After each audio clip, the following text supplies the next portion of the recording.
Amiens, nord-ouest de la France. La femme de Christian Bauchet, Lynn, est atteinte de Parkinson depuis 6 ans. Le bien-être de leur couple dépend d'un médicament, le Sinémète, qui réduit les tremblements. Mais en septembre 2018, il disparaît des rayons de nombreuses pharmacies. J'ai tout fait pour que ça ne soit pas trop pesant pour elle, mais il est évident que dans son état, elle commence à voir les choses de façon un peu noire, hein, c'est clair. Comme Parkinson, si vous voulez, touche le cerveau, que la moindre contrariété, souvent, ça amène des désagréments dans le confort de vie, dans la façon de réfléchir, dans la façon de se comporter. C'est vrai que là, c'était compliqué. D'autant que son épouse ne supporte pas le générique du Sinémète. Confronté à cette pénurie, Christian se démène pour trouver des solutions. Mes enfants et mes petits-enfants ont été mis à contribution. Ils ont été écumés pratiquement toutes les pharmacies de la région pour voir ceux qui avaient encore du stock. Et ça, c'est ce qui a fait qu'on s'en est relativement bien tiré. Cette situation tendue et pénible a duré 7 mois. Anticancéreux, vaccins, antibiotiques, les pénuries touchent aujourd'hui tous les types de traitements. Depuis 3 ans, elles se sont aggravées partout en Europe. En France, en 10 ans, le nombre de médicaments en rupture a été multiplié par 20. En Espagne, par 60. En Allemagne, 250 médicaments manquent régulièrement dans les officines. Quelles sont les causes de ces pénuries récurrentes ? Comment les États membres peuvent-ils faire face aux ruptures d'approvisionnement ? En France, la pénurie du Sinémète a mis en lumière une tendance inquiétante de l'industrie pharmaceutique. En 2018, l'usine américaine qui fabriquait ce médicament pour le laboratoire MSD a fermé. Or, elle était la seule à approvisionner le marché français. Cette concentration des sites de production est un problème récurrent, selon l'association de patients France Asso Santé. Une seule usine de production approvisionne l'Europe, voire le monde. Donc, dès qu'on a un incident dans cette usine, de facto, on a derrière des conséquences assez terribles. En l'occurrence, on a le vaccin contre l'hépatite B qui a été absent des pharmacies pendant près de 3 ans, et c'était dû à une problématique de production, une chaîne unique, une usine unique, localisée en Belgique, qui approvisionnait toute l'Europe.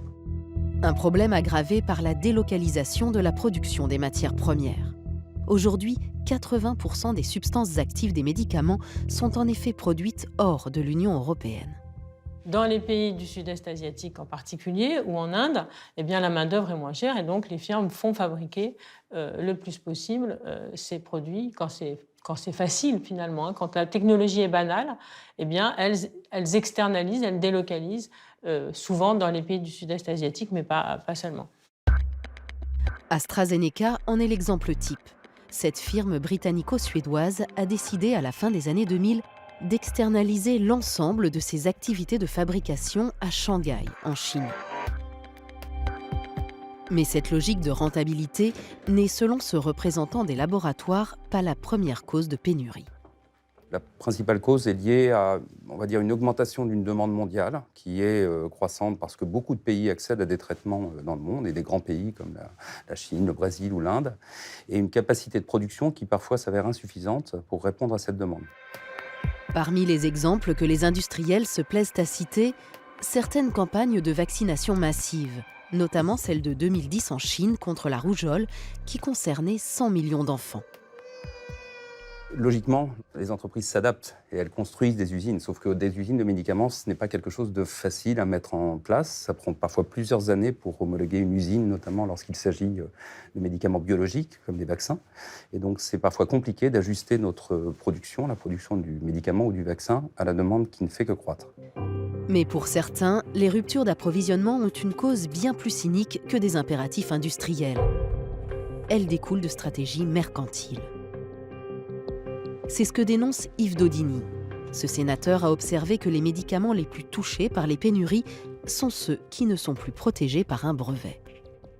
Il existe aujourd'hui des médicaments anciens, peu chers, qui sont souvent présentés sous forme d'injection, donc difficiles à fabriquer, et ces médicaments sont vendus à des prix bas.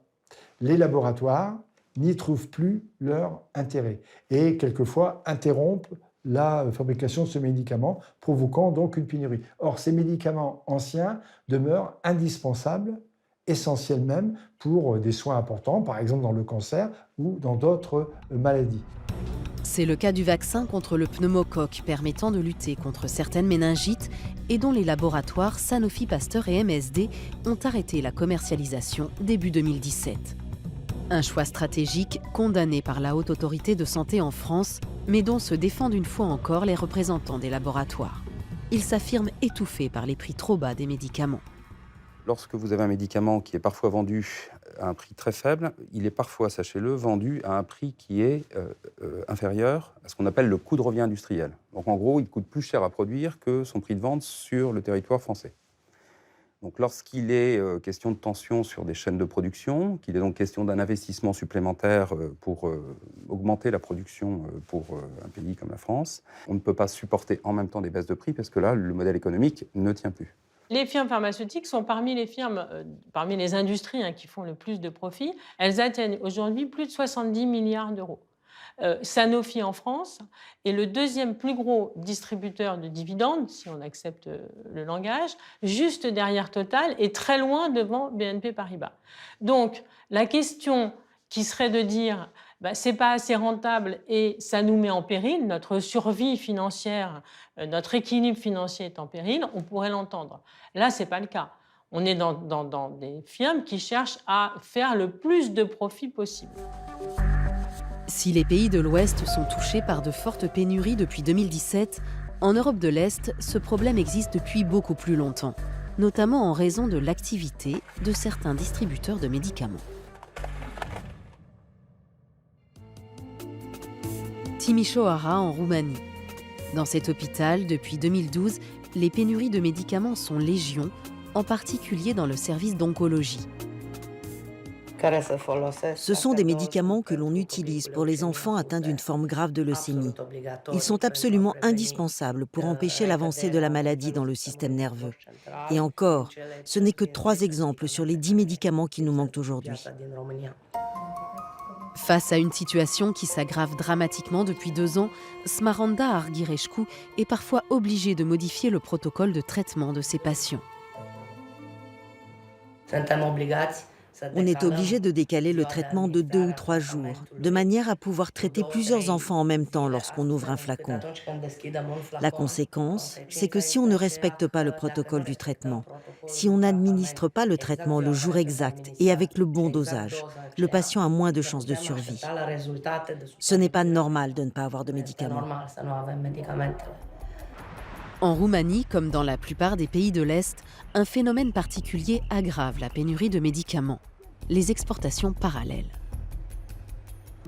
Dans la chaîne d'approvisionnement classique, les fabricants vendent les médicaments à des grossistes nationaux qui sont chargés de les répartir entre les pharmacies et les hôpitaux du pays.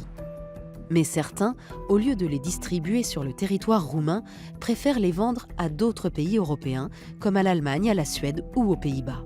Ce qui ne va pas sans poser problème. Vlad Micic est à la tête de l'Observatoire roumain de la santé.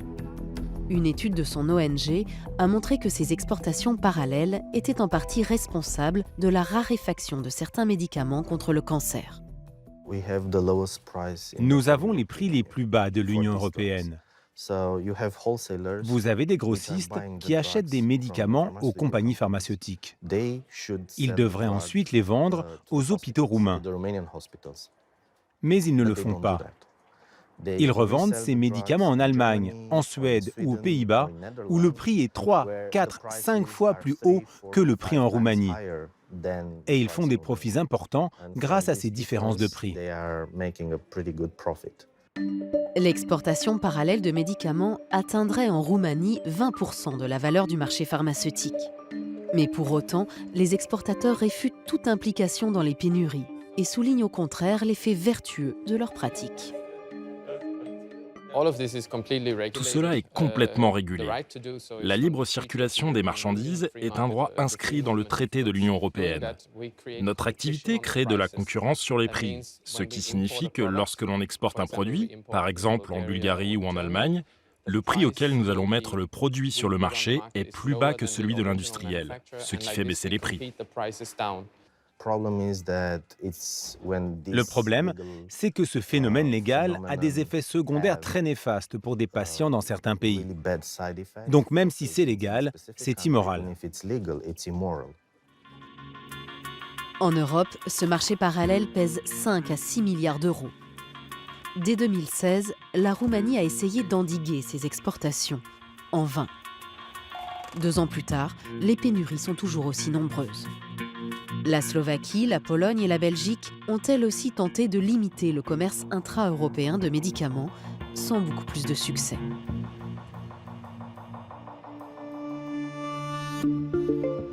Alors, pour lutter contre ces pénuries, d'autres pays comme la France ont décidé de faire directement pression sur les laboratoires. C'est ce qu'a déclaré mi-septembre à Paris la ministre de la Santé, Agnès Buzyn. Nous avons annoncé la semaine dernière plus de régulation et plus de sanctions pour les industriels qui ne joueraient pas le jeu.